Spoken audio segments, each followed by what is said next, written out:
Okay,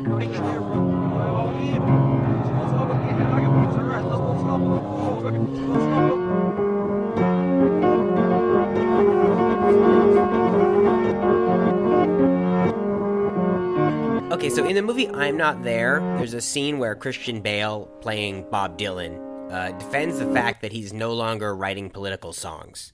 And he says, all they want from me is finger-point songs. I only got 10 fingers. This is essentially how I have felt about the intersection between my creative work and politics for the last couple years. There's a couple different reasons at play here, and I started to get into one of them in my conversation with Chelsea from last week. I've muted or unlisted a lot of my older videos where I would talk about serious social issues, because I can hear myself adopt that tone of voice. That this is serious. I hate that. That's why I can't make serious videos anymore. I've only made 2 about a topic, but I suddenly put on a different voice. Yeah. And it really irritates me because it makes it seem like I think I've got some sort of gravitas because I'm saying it when I don't. Right. Is it? Do you watch a lot of Aaron Sorkin stuff? Do you think that's why? Well, maybe. I think that's why but I like to think if that was why, I would say stuff a lot more eloquently as well. I feel like that's where it comes from me. I think a lot of my even just turns of phrase come from Aaron Sorkin, but I think that the adoption of any kind of gravitas, and especially in this day and age, the straight white guy offering an opinion thing. I see it it's what's weird is it seems like it's happening so much more often now, and it has become this reviled thing. Yeah. And it's so weird that both happen at the same time. That the growing awareness of it has almost caused more of it. Yeah, I guess there's a lot of... I think it's because we just see a lot more young people. We live in a world, online, which is predominantly a slightly younger shift than, most adults at work. Sure. And therefore, it's a lot of people who have all the sort of new intelligence, all this belief in themselves, but without the self-awareness that they're not actually that wise. They haven't got any experience emotionally. They haven't sort of been battered by the world yet, so they're just sort of spewing their opinions. But they've never considered the other side because it doesn't exist to them. It's not that they necessarily dismiss it, they just can't possibly be aware of it. So do you think it only comes organically and with getting older, the self-awareness? Because it seems like the internet is supplying so much more extra self-awareness that these people could be just they could go out and gather, but they don't. I think it must do, because I think my mum always said to me, when you turn 28, you become who you are forever. And I found that hard to believe, but I think, I'm 29 now, and I feel like for the past 2 or 3 years, I've suddenly just gone, I don't care about anything. There's no point in trying to argue for something because I'm probably be wrong about it. I don't know anything, and I don't even really tweet anymore because I don't see why I would want 7,000 people to see that inane thought that I had. And then I see 20-year-olds tweeting every 30 seconds. And sort of, they get a lot of engagement from children. Yeah. But I don't think those people are going to learn self-awareness by the age of 28. I guess it's possible that they might. I feel like they're going to learn it harder and faster. It's not going to be as gradual. And yeah, you're right. Maybe it'll take a little longer, Maybe by the time when they're 32... all the self-awareness that we accumulated, I'm 28 right now, and that's, same deal. I don't understand why anyone would ever want to hear anything I have to say ever. But it's more than just that. I stopped making videos about politics, mostly for another reason, which is just that they were bumming me the fuck out. Donald Trump makes me feel like Tommy Lee Jones at the end of No Country for Old Men, just exhausted and overwhelmed in the face of humanity's evil. But even Trump would have been easier to take if the years of failures of the Obama administration hadn't broken me first. I remember very acutely the horror and outrage that I felt during the Occupy Wall Street era when those videos of the cops just sort of casually pepper spraying kids. Do you remember the one where they were all just sitting and they got pepper sprayed? And I remember thinking, if President Obama doesn't say something strong right now. And of course he didn't. And of course, look where we are. It's too much to take. And I know it's important. I know it's critical to stay woke and all. But staying woke requires nerves of steel and a scabbed over heart. And I remember when staying woke, all you needed was a strong cup of coffee. Which reminds me, of course, today's podcast is brought to us by justcoffee.coop, folks. Just kidding. Obviously, nobody will ever sponsor this podcast. But I followed the story of Trayvon Martin very closely. And a couple weeks later, I watched the live feed from outside of Troy Davis's prison. They were in Atlanta, and Big Boy was there. And I saw everybody celebrate when they heard a rumor that there'd been a stay of execution. And then I saw when they found out they'd been wrong. My voice is starting to do that thing. Baba booey, unicorn tits, spider pants, Conor Oberst and Winona Ryder. Alright, okay, I think we're back to normal. So what was I saying? Okay, am I blaming Barack Obama for every American killed by the police?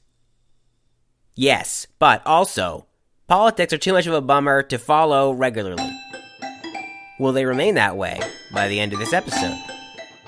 I don't know, maybe they'll be very interesting for a half an hour and then we can all go stick our heads in the cool, peaceful sand again before anybody else dies or before Donald Trump opens his mouth.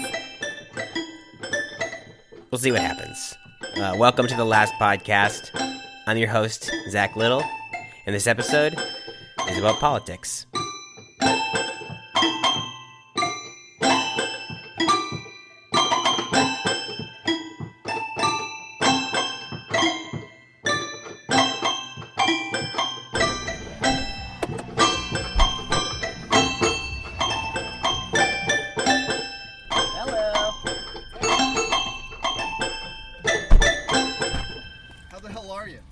Doing okay, man. Can you say that on the internet? Oh, you can say whatever the HE double hockey sticks you want. Oh, that's fantastic. That's the voice of my friend Dan, who, if you want to follow him on Twitter, it's my friend Dan. A couple weeks ago, Dan offered to get us press passes for the Democratic debate here in New Hampshire, and I told him to go for it, not thinking it would ever really pan out. I'm not a person who pursues those kind of things. Generally, I just regard them as impossible and don't worry about it. Dan is the opposite of that kind of person. He makes things happen. Hi. All right, how are you? Do you have credentials or an invitation? We're picking up credentials, I Okay, think. are you with the media? Yeah. Yes. Okay, do you have any paperwork or IDs or anything like that that shows your media affiliation? I have, we're with Portsmouth Public Media. Okay. So it's a public media. They don't really give us anything. Go up here, take a left where all those vehicles are going, go down to the ice arena. So we got in through Dan's connection with Portsmouth Great, Public thank Media, at least in part because I couldn't really claim to be the host of a podcast that didn't exist yet. Now is a good time to note that today's podcast is produced in association with Portsmouth Community Television. Portsmouth Public Media. Portsmouth Public Media, hashtag the press room was in a hockey rink a few buildings away from the proper debate, which was broadcast via live feed to us on 50 or so flat screens. Picture a cleaner Buffalo Wild Wings, but in a hockey rink and full of members of the press. So we're on the floor right now of the filing. Check. So we're on the floor right now of the filing press area for the Democratic debate. It's December 19th. I'm at St. Anselm College, and I'm in Manchester, New Hampshire, for the Democratic debate. America decides. To begin to decide what the basic parameters of their later decision will be. There were 60 or so long rows of tables with pens and mints and slips of paper explaining how to connect to the Wi-Fi, as well as glove and boot warmers because, hockey rink. At one of the ends of the rink, there were a bunch of TV cameras and lights and on-air personalities milling about, mostly looking at their phones. Once we were there, we met up with Ian, who was a friend of Dan's and who was wielding a couple of very cool cameras and a certain air of weary experience that was genuinely helpful for me as an overwhelmed newbie. Because I've always thought that it was always connected to the venue. The first thing we did after we got our credentials was we took a walk to find and interview some protesters. Yeah, do you want to go around this way? I want to find the other sign. Let's take a walk. It's not that cold.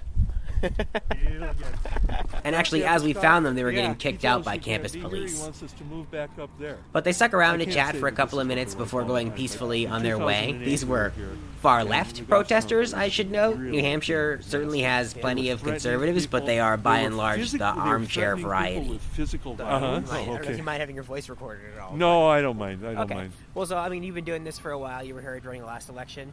You do a lot of... Well, actually, in 2008, I was here at St. Anselm's. Yeah. I don't think I didn't come here 4 years ago. Oh, okay. So you live here around here?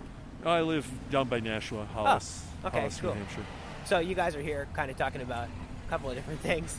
Money and politics mostly. Money and politics, Yeah, right. in particular, like if you were to try to raise like an issue for anybody, people who don't really know that much about, money and politics and Citizens United and everything else that's worrisome, like, how would you phrase it to them to, scare the hell out of them, basically? Well, to be honest with you, this isn't really my thing. I'm just helping out here. Of course, right? My very first protester, and he's just somebody's friend who got dragged along. My thing is warmongering. Yeah. And we have, one candidate that is a real warmonger, who I don't think I need to name. Sure, absolutely. He is referring, of course, to Iowa teenager D's Nuts, who has long advocated that we bomb Iran. And we have one candidate that is the people's candidate. So you can figure out who I'm going to vote for in the primary. But I will not vote for Hillary Clinton in the general election, that's for sure. What if it comes to that? If it comes to Hillary Clinton being the nominee, Yeah. What are you going to vote for?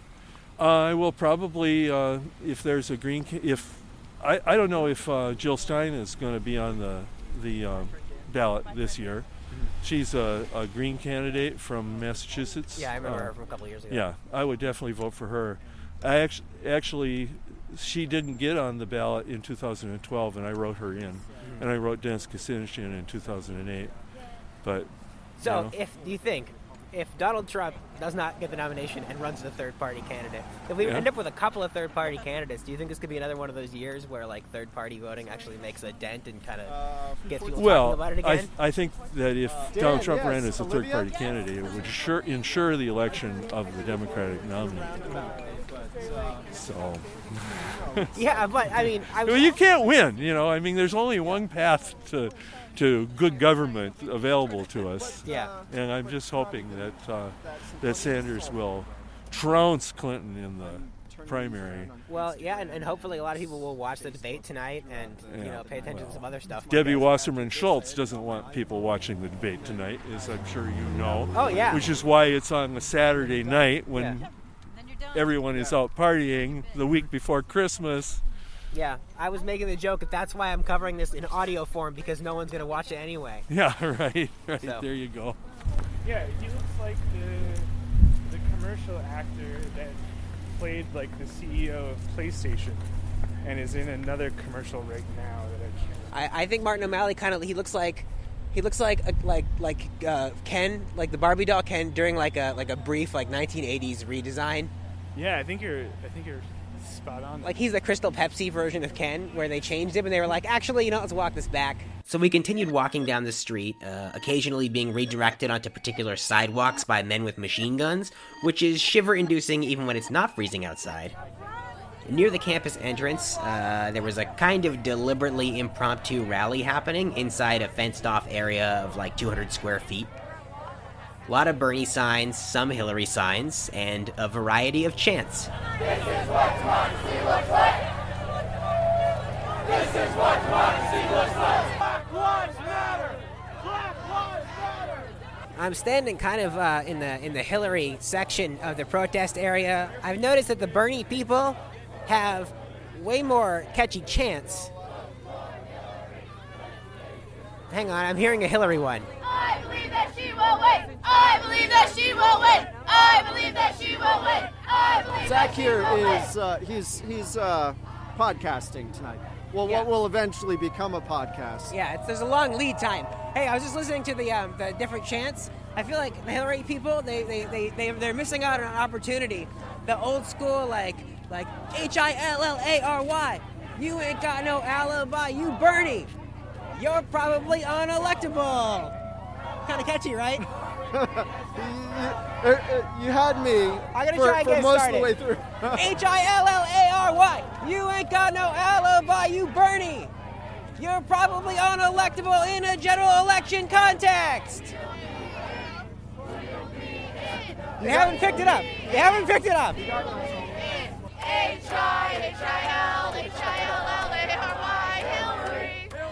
our nominee. That was pretty close. Like 10 seconds later. I decided to be cute and to try to access my inner Starly kind and talk to people in the rally about, Like, what's the The vibe? vibe. Among like Hillary and Bernie people, like side by side, kind of agreeing, but also obviously very not agreeing. Is it like Jets and Sharks, or is like everybody kind of cool? Everyone's very cool. It's Yeah. Bernie way. It's about bringing people together. Yeah, and Totally. and And respect for everyone. Yeah. Yes. Right, so there's no like bad feelings that was going on recently with this like the DNC and Bernie No, and that's, you have to rise above it all. If you're going to govern and be a part of the community, we're all here together for the same purpose, to make a great country. everything. Yeah. Well, And that's to be cool. represented by everyone. Yes. Well, it does seem like, obviously there's some competing chants going on. Uh-huh. It seems like the Bernie folks have some catchier ones, but I think it's just because Bernie is like, it's a very sharp, easy Yeah, sound. yeah. It fits into a chant a little easier. Yeah. We're But just maybe a little more enthusiastic. That could be too. And, also maybe like a little more accustomed to cold weather, It's like, that's... are you saying that Hillary... I don't know.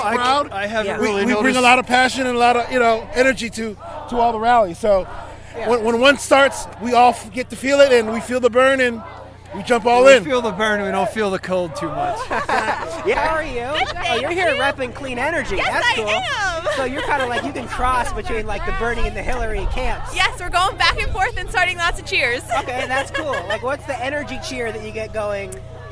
So you we've got? been saying, we want solutions, not more pollution. We want solutions, not more pollution. I like that. That's catchy. Gets the point across. Thank you, unifying theme. Yeah, pollution solution. That's a good rhyme. Yes. All right, cool. Yeah. Hi, Hillary people.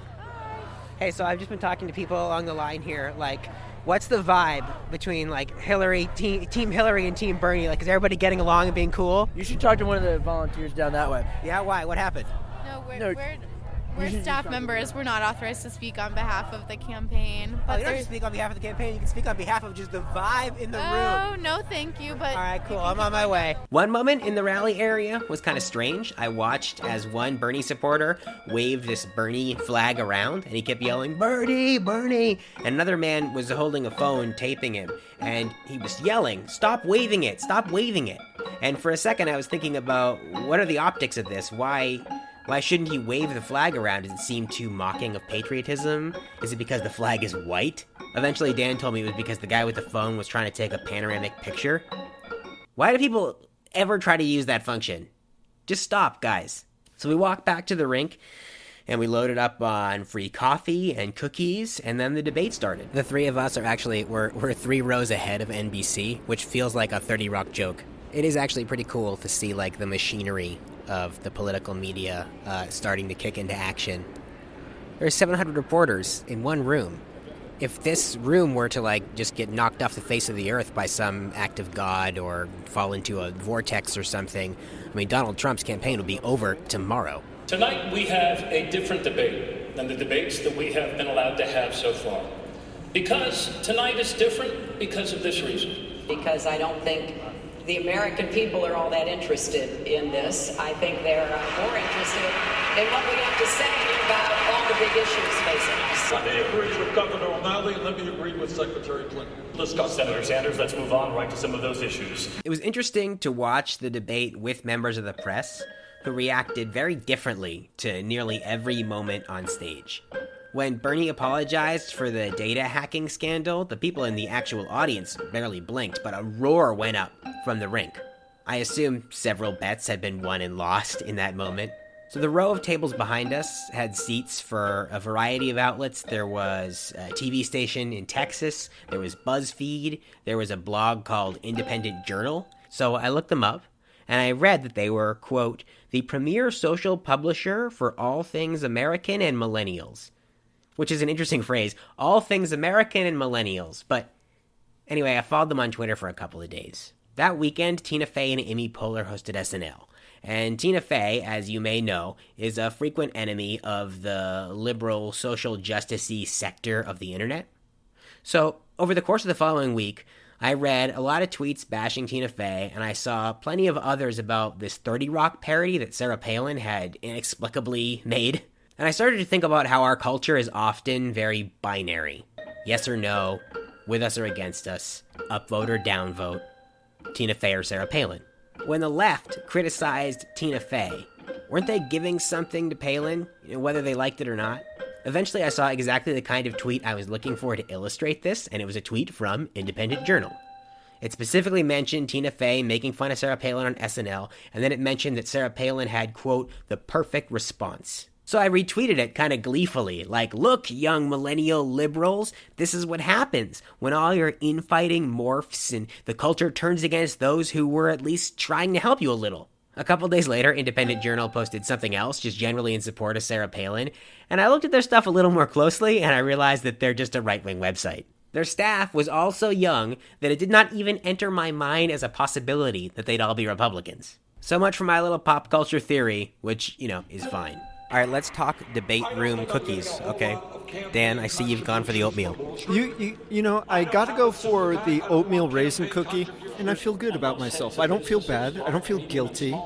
And that's the important thing. You don't want to come away from these things with any guilt. Yeah, I'm a mini M&M cookie man, and I hate myself, so, point taken. All right, so, that's a lesson for next time. It's just the M&M, the mini M&M density in the cookies. It's like, it just can't be denied. There's so many mini M&Ms in this cookie. It's more mini M&M than cookie. Whereas that, I don't want to sound too much like Bernie Sanders, but it's like 85% oatmeal for sure. I feel like the top 5% of the raisins in there only go to like the bottom 4% of your intestinal tract, Well, that may be the case. I can't see what's going on in there, so right now... Obviously, we don't have all the facts on the ground. We gotta wait for there to be an independent investigation before we know all the facts about these cookies. But just, the view from here is that the American people support both oatmeal cookies and mini M&M cookies. They will not stand for crackers, generally, most of the time, especially better cheddars. Americans know those are imposter crackers. They have no place in the American discourse. I'd be really bad at presidential debates. There was a section where the moderators asked Hillary if her plan was a promise. And if I got asked a question like that, like, is it a promise? My immediate response, just knee-jerk, would be like, fuck you, you dweeb. No, it's not a promise. Go to hell. And just like Social Security, we need common sense. Let's calm down a little bit more. Yeah, let's tell the truth, Martin. It seems like it's actually getting colder in the press pit. As if, like, the temperature in here is, like, inversely correlated to the color of Martin O'Malley's neck. After the first commercial break, we could still hear George Stephanopoulos and the ABC crew talking on their microphones. Nothing juicy happened. One of them hadn't been able to hear Nate Silver on the satellite feed, and they were just asking what he'd said. But you could feel everybody in the room be like, oh, this could be something if this continues. But during the next commercial break, instead they were pumping this kind of garbled commercial feed into the room. It had the video from one affiliate and the audio from a different affiliate, which only upped the hallucinatory quality of the whole thing for me. And speaking of hallucinatory, after the debate, the front section of our rink became the spin room, which is exactly the way it looks on the West Wing or what have you, except in an ice rink. Campaign representatives come out, and behind them, a handler holds a big sign identifying them, and the press converges. Some reporters have microphones, some have cameras, some have little MP3 recorders, and some just have their phones open to the voice memo app, and it's kind of nice that it's that simple sometimes, right?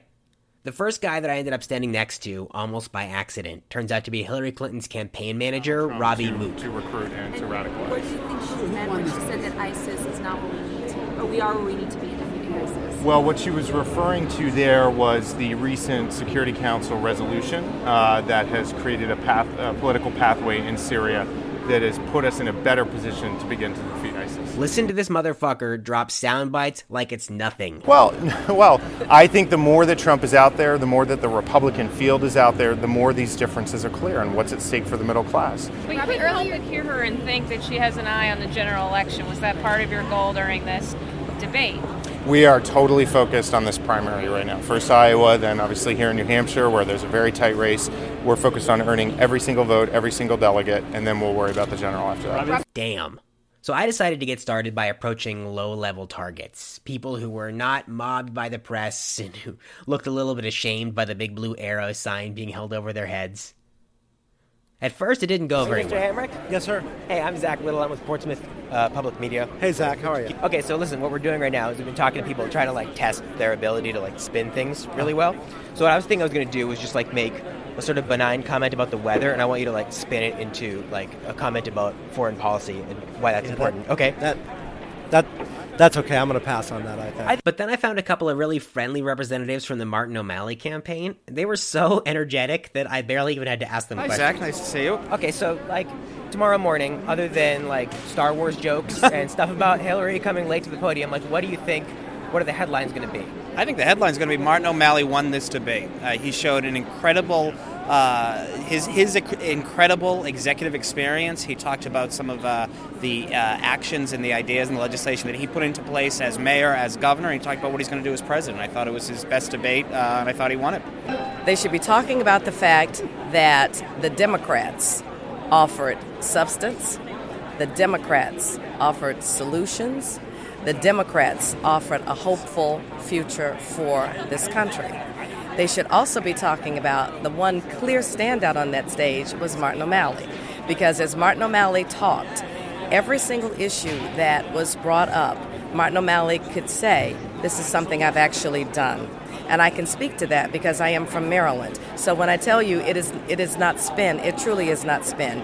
We did raise the wage. We did keep college tuition low for 5 years. We did have the #1 schools in Maryland. We did end the death penalty. We did pass marriage equality. So when I tell you that these things actually happened, and they were passed with Republican help. He did not have total Democrat majority. He had to get Republicans on board to get his legislation passed, which means that this is someone who knows how to work across the aisles. This is someone who knows how to forge consensus and build new relationships. So when he can even take that to foreign policy, when he talked about building coalitions to bring about changes in the Middle East, he's actually done that kind of thing because he sits down at the table. And it's not so much that he will stand up to people. He will, but he will also sit down with people to talk, to make sure that we work through very difficult issues. I proudly support Governor O'Malley. I've worked with him. I was his state party chair in 2011, and I have been with him now since 2011. And I've seen this man. I know this is a man of deep conviction who truly governs with his head, but also with his heart to do the right thing. Not the popular thing, but the right thing. So that should be the headline tomorrow. He was very energetic. He was. And that was great. I think that part of the reason that everybody was having so much fun was he was causing a lot of chaos. Does he have a lot of practice with just bowling over moderators like that? I think he's been successful in politics because of his passion, and I think that came through loud and clear tonight. One of the early exchanges which I thought he won was on gun control, and this was a question that the moderators posed to Secretary Clinton and Senator Sanders, and they were going to shut out the governor, and this is a guy who's got a dedicated record of actually doing something about it as governor, and the NRA took him on and lost. So he made sure he got in there, and I thought it was an incredibly strong moment, and so it shows the type of leader he's going to be. All right, so this no-fly, no-gun list thing, do you think this is an actual... Is it just kind of like a nonsense bumper sticker thing? Is there something more real that we could probably do? In terms of gun control, tremendous things that we should do, not the least of which is putting forth some of the reforms that Martin O'Malley put in as governor and will put in as president. But that, I think, your point underscores the frustration that many Americans feel with the Republican Party, that so many members, virtually every member of their team running for president right now, refuses to even cede the common sense notion that if you are on a no-fly list, you should probably have to wait to purchase a handgun. But there's a tremendous number of things we can do. Martin O'Malley's done it, and obviously it's a monumental issue in this country that we need to deal with and we need to get serious about. I also just got to say, what kind of coffee do you guys all drink? Because you're all so energetic. Well, it's easy to be energetic when you have a candidate that you really believe in, a candidate who stirs passion in you. I understand when people get up and they shout and they harangue and they talk about what we need. Yes, you can talk about what we need, but Martin can talk about what we've done. That's the difference. So it's not difficult to get psyched about Martin O'Malley when I talk about him, because I've seen him work. I've seen the success that we've had in Maryland, and it is time for new leadership. It is time. And, he sits in that beautiful sweet spot where my mother is inspired and my daughter is inspired, and here I am with the easiest sell in the world for a candidate that I truly believe in. I like O'Malley, actually. He's like Tom Cruise at the beginning of Mission Impossible Rogue Nation. He's scrappy enough to hang off the side of that Hillary-Bernie jet plane as it roars into the stratosphere. Demented fucking smile on his face. He was the only actual candidate that I was physically close to that day. Bernie Sanders is up talking to the media on the balcony above us. I can tell it's him because the whole balcony is shaking because of his hand gestures. But I did briefly talk with some genuine politicians, and I felt a feeling approaching being starstruck. Senator Shaheen? Hi. Hi, I'm Zac Little with Ports of Public Media. Listen, here's my question for you, okay? It's winter in New Hampshire, the primary's coming up. Is there ever a conversation just about the fact that it's so cold here all the time, maybe this is just a really bad idea and we should move our primary to July? No, that's what makes it special. Yeah, we're actually standing right now on an ice rink, which yes, I want to know, whose idea was that? Because, it wouldn't be the New Hampshire primary if you didn't have to go door to door in below zero temperatures and lots of snow, so...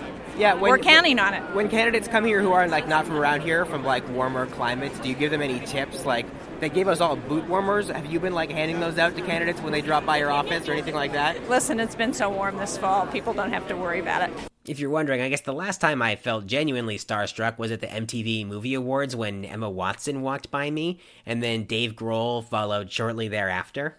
As far as famous looking goes, Emma Watson and Dave Grohl are among the very most famous looking, if that makes any sense. The Dave Grohl of the Spin Room that night was former Congressman Barney Frank, who I spotted almost as soon as he appeared in the room before real reporters found him. Frank, I just wanted to say, hey, I think you're awesome. How you been doing? So I just approached. Yeah? I approached with no question in mind, which is probably good because I'm not sure I would have understood whatever answer I got.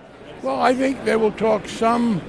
I'm not sure a lot of people will be talking about it because it's not as dramatic as theirs. I think the questions about there's one sort of difference, which is, and we have this, and I think Secretary Clinton mentioned it, Sanders, we have this dilemma. We want to get rid of the Islamic State, but if you don't also keep Assad on your list, then the Sunni Arabs won't join your fight. And how you balance that? I thought it was a pretty sophisticated discussion. But on the whole, I think they'll be talking more about the Republicans, which is fine with me because it will be negative. Sure. All right. Hey, man, well, have a great night. Thank you.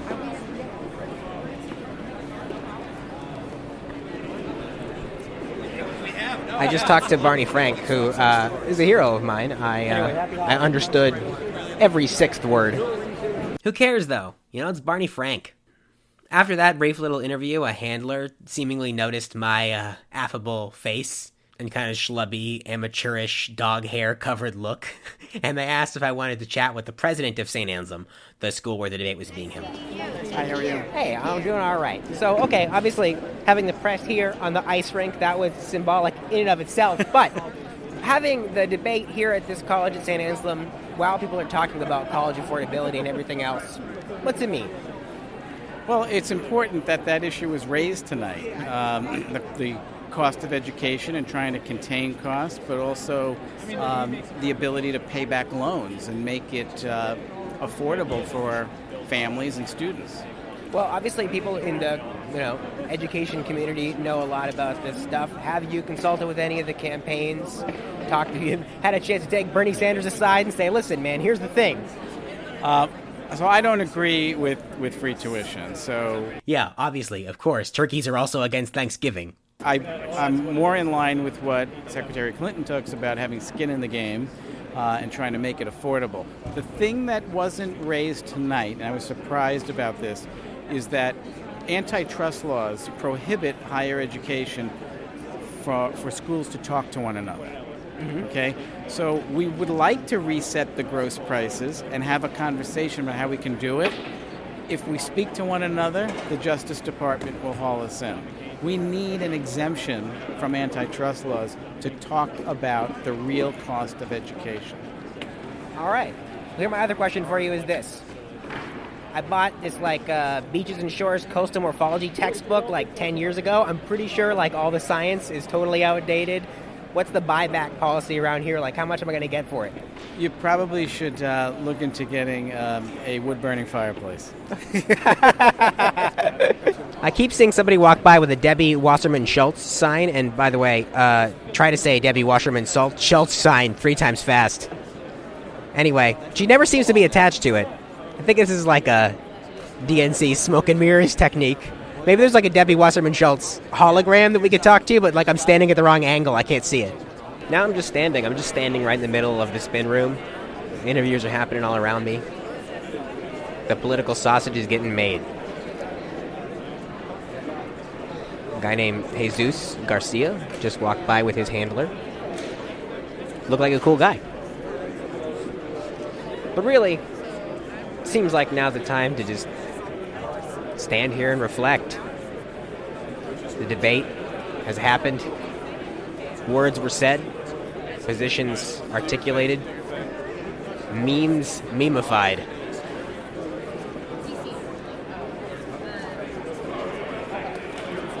What have I learned?